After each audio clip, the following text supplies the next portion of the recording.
Siguiendo adelante en este recorrido que estamos haciendo de la mano de Joseph Ratzinger, al retomar, o más bien a retornar de nuevo a los padres de la Iglesia, hoy toca el turno a Eusebio de Cesarea.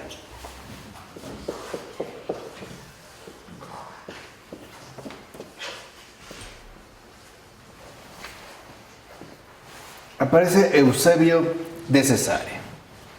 Y conviene darnos cuenta de lo siguiente.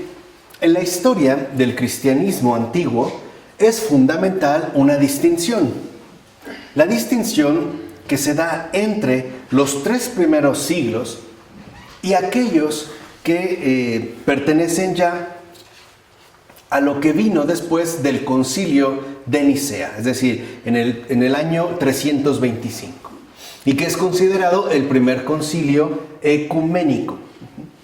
De hecho, como la bisagra que está entre estos dos periodos, los 3 primeros siglos, hasta el concilio de Nicea en el año 325, y lo que después estaría por venir, se encuentran pues el llamado viraje constantiniano, y por ende lo que también se ha conocido como la paz de la Iglesia. ¿Por qué el viraje constantiniano? Porque se supone que ya con el concilio de Nicea, el emperador Constantino reconoce el cristianismo como la religión oficial del Imperio Romano, lo cual trajo consigo, al ser ya una postura netamente imperial, un edicto imperial, un reconocimiento imperial, que las persecuciones, por lo menos durante un tiempo, se detuvieran. De hecho, se frenaran, porque ya no era un grupo perseguido, sino que ahora ya había obtenido un reconocimiento oficial. Ahora, Eusebio es justamente conocido como el primer historiador del cristianismo. ¿Qué siglo es? Cuarto. Estamos en el siglo IV. Entonces, Eusebio es considerado el primer historiador del cristianismo. No, de hecho, su obra, o una de sus obras principales, lleva por título La Historia Eclesiástica, ¿no? Por lo menos hasta el tiempo que le ha tocado vivir. Pero también es uno de los más grandes, quizá el mayor filólogo de la Iglesia antigua. Entonces, es en Cesarea donde muy probablemente nació Eusebio, alrededor del año 260. Y Orígenes se había refugiado ahí, procedente de Alejandría, y había fundado tanto una escuela, Orígenes, como una gran biblioteca. Precisamente en esos libros es donde se formó, por lo menos alguna década después, el joven Eusebio. Ahora, cuando aparece el año 325, que es el año del concilio de Nicea, Eusebio ya es obispo de Cesarea. De hecho, él participa en este concilio e incluso va a desempeñar un papel protagónico. Eusebio suscribe el credo y la afirmación clara de la plena divinidad del Hijo de Dios, que va a ser justamente definido por ello como de la misma sustancia que el Padre, el homousios, que de hecho sabemos nosotros es prácticamente el mismo credo que nosotros seguimos rezando los domingos en la Sagrada Liturgia. Ahora, Eusebio fue un sincero admirador de Constantino, el cual había dado paz a la Iglesia y sintió por él una gran estima e incluso una gran admiración. Tan es así que él va a celebrar al emperador, es decir, a Constantino, no solo en sus obras, sino también en sus discursos oficiales, los cuales serían pronunciados tanto en el 20º como en el 30º aniversario de su llegada al trono. E incluso después de su muerte, en el año 337, también Eusebio va a elaborar un discurso de elogio.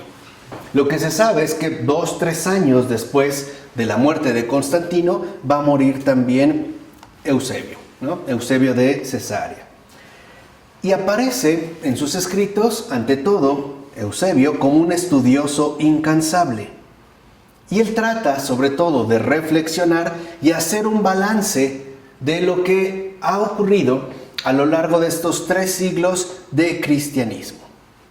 Él es lo primero que él busca, tratar de hacer como un balance. ¿Qué es lo que ha ocurrido en estos 3 primeros siglos de cristianismo? Y es justo lo que va a tratar de exponer en su historia eclesiástica. De hecho, Eusebio de Cesarea es el primero que escribe una historia de la iglesia.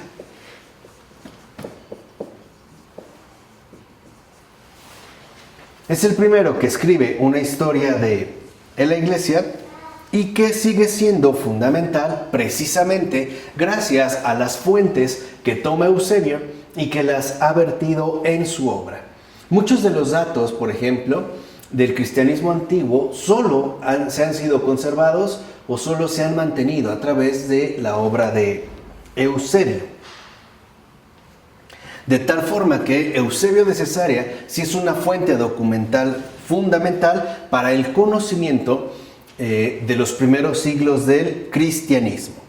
Ahora, al inicio del primer libro de esta historia eclesiástica, este historiador presenta los temas que pretende afrontar en su obra, y son los siguientes, ¿no? Dice Eusebio: es mi propósito consignar las sucesiones de los santos apóstoles y los tiempos transcurridos desde nuestro Salvador hasta nosotros. El número y la magnitud de los hechos registrados por la historia eclesiástica y el número de los que en ella sobresalieron en el gobierno y en la presidencia de las iglesias más ilustres, así como el número de los que en cada generación, de viva voz o por escrito, fueron los embajadores de la palabra de Dios. También quiénes, cuándo, cuántos, impulsados por el deseo de innovación hasta el error, se proclamaron públicamente a sí mismos introductores de una ciencia falsa y devoraron sin piedad como lobos crueles al rebaño de Cristo. O sea, también a los herejes, ¿no? Trata pues de mantener Eusebio una línea histórica entre, hoy podemos decir, la ortodoxia y la heterodoxia, es decir, la herejía. Dice, así también el número, el modo y el tiempo de los ataques de los paganos contra la palabra divina y la grandeza de cuantos, por defenderla, afrontaron duras pruebas de sangre y torturas. Y además, los martirios de nuestros propios tiempos y la protección benévola y propicia de nuestro Salvador. Así pues, vemos que en la historia de la Iglesia, Eusebio, de hecho, abarca diferentes aspectos. Y es justo lo que va a constituir el corpus fundamental de su obra. ¿Cuál es? Primero, la sucesión de los apóstoles.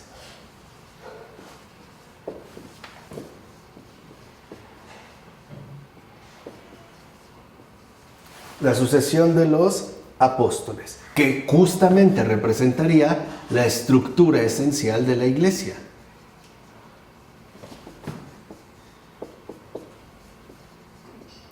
En tanto estructura esencial de la iglesia. Después, número 2, la difusión del mensaje.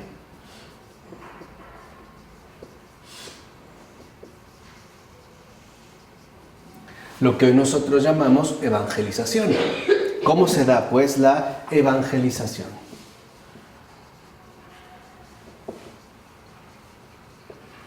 La evangelización. En tercer lugar, también interesa exponer los errores que se gestaron a partir de esta difusión del mensaje, ¿no? Dice Eusebio, por ese afán de innovación. También le interesa, el número 4, exponer las persecuciones de los paganos, los errores, es decir, los herejes, las persecuciones de los paganos y por último, los grandes testimonios.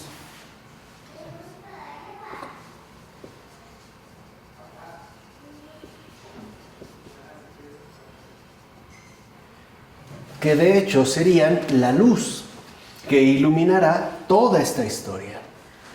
Cómo empezó, cómo se difundió cómo apareció el error, cómo se llegó a la persecución y cómo se ha afrontado justamente la situación que en ese momento se atraviesa. Así lo que vemos es que Eusebio inicia, ¿no?, desde Jesús hasta lo que ha ocurrido en el año 324. Ahora, aquí, en el caso de Eusebio, lo importante es descubrir la perspectiva fundamental en tanto está relacionada con la historiografía. Para empezar, toda esta historia que Eusebio realiza es una historia cristocéntrica, el cual, dirá Eusebio, la historia de la iglesia no es otra más que digamos, como la revelación gradual, o sea, histórica, real, etcétera, ¿no?, donde se revela progresivamente el misterio del amor de Dios a los hombres. Esto es lo que se va a ir revelando. El misterio del amor de Dios a los hombres.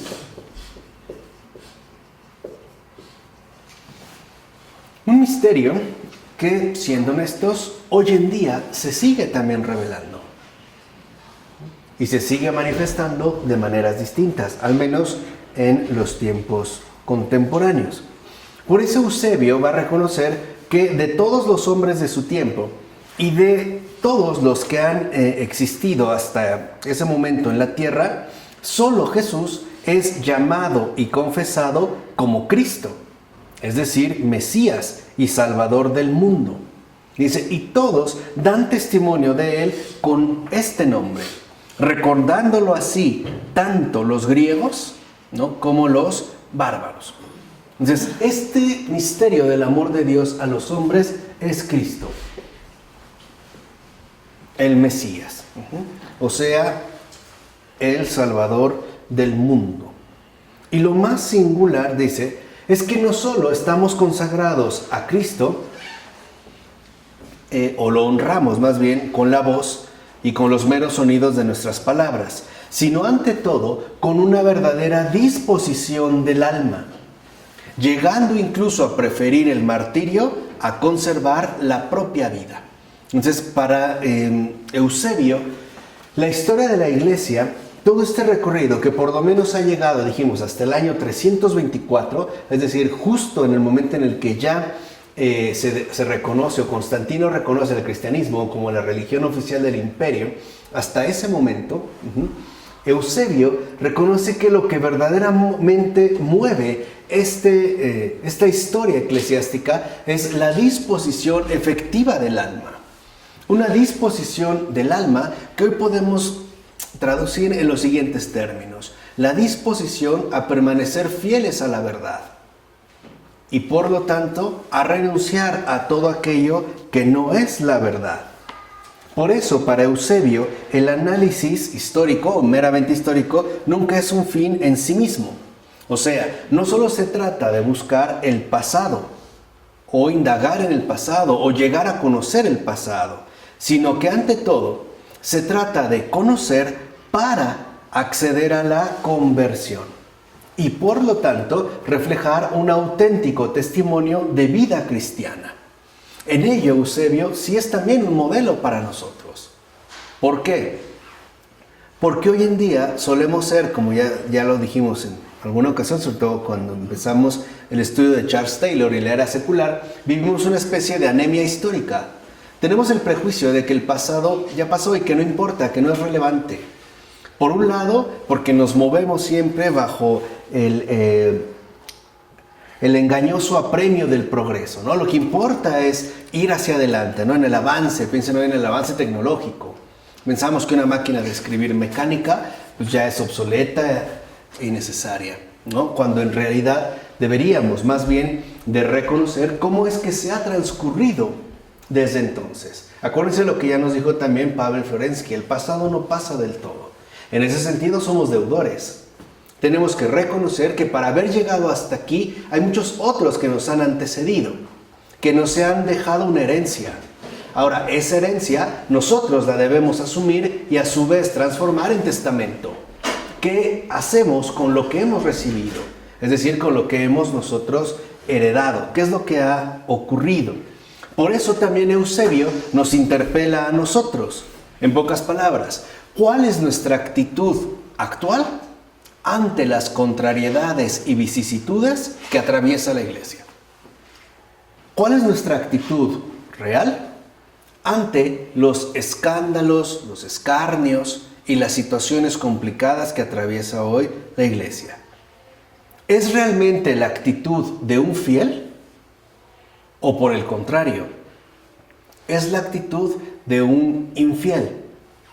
¿Es la actitud de quien se interesa por esas vicisitudes solo por curiosidad, buscando quizá el sensacionalismo y sobre todo contagiarse de ese escándalo que se busca promover? ¿O es la actitud del fiel que en efecto se mantiene abierto al misterio y tratando de descubrir en lo profundo esos signos del amor de Dios y el descubrimiento cada vez más patente de las grandes obras de salvación que el Señor realiza en cualquier época y bajo cualquier circunstancia? Entonces, Eusebio de Cesarea, ¿no?, nos invita también a dar siempre una respuesta más coherente y generosa, es decir, un testimonio de vida mucho más cristiano, de tal manera que podamos comunicar los signos del amor de Dios en el tiempo que nos ha tocado vivir, o sea, en los tiempos, en este caso, contemporáneos, de tal manera que esta claridad, esta disposición genuina del alma sea herencia que a su vez nosotros podamos legar a los que están por venir, es decir, a las futuras generaciones. Y esto es algo importante para nosotros. ¿Hay situaciones que a lo mejor pueden ser discutibles en Eusebio de Cesarea? Sí, pero este es el meollo, digamos, central. Por ejemplo, uno de los aspectos quizá más discutibles es una especie de alabanza desordenada con respecto a Constantino. Es el que va a empezar justamente a delinear, sobre todo en su Vita Constantini, obra que se conserva de Eusebio de Cesarea, una especie de asimilación de el emperador cristiano como un rey tanto terrenal como celestial. Es decir, la fundición de los dos imperios en una sola figura, tanto el celeste como el terrestre. De tal forma que bajo esta línea muchos empezaron a seguir, por ejemplo, una especie de absolutismo despótico. El considerar que el jefe en la tierra también tiene que ser, pues, a su vez, el jefe mandado por el cielo. Así, muchos siglos después, nos invita a nosotros, en primer lugar, a no perder de vista las grandes obras que el Señor ha realizado a lo largo de la historia, cuyo único propósito es la salvación de los hombres. De tal manera que sea este conocimiento el que nos conduzca a una verdadera conversión de vida, puesto que no podemos quedar indiferentes ante un Dios que ha obrado de tal manera, es decir, que nos ha amado de tal manera. Por eso, como sugiere Eusebio, nuestra vida debe de tener conciencia de lo que Dios ha hecho por nosotros. No podemos seguir viviendo bajo esa anemia histórica, ¿no?, que aquí hemos tratado de subsanar. No podemos seguir viviendo bajo esa carencia histórica, porque borrar la historia es omitir lo que Dios ha hecho realmente por cada uno de nosotros, a lo largo de todos los tiempos. Por eso, si Eusebio de Cesarea escribió su historia de la iglesia, su historia eclesiástica, nosotros debemos de darnos cuenta que estamos llamados a conocerla hasta estos tiempos y sobre todo a reconocer que cada uno de nosotros está llamado a ser miembro de esta historia. Una historia viva que a pesar de todo y de todos sigue avanzando bajo la guía triunfante del amor que jamás ha sido vencido ni lo será. ¿De acuerdo? En nombre del Padre, del Hijo, del Espíritu Santo. Amén.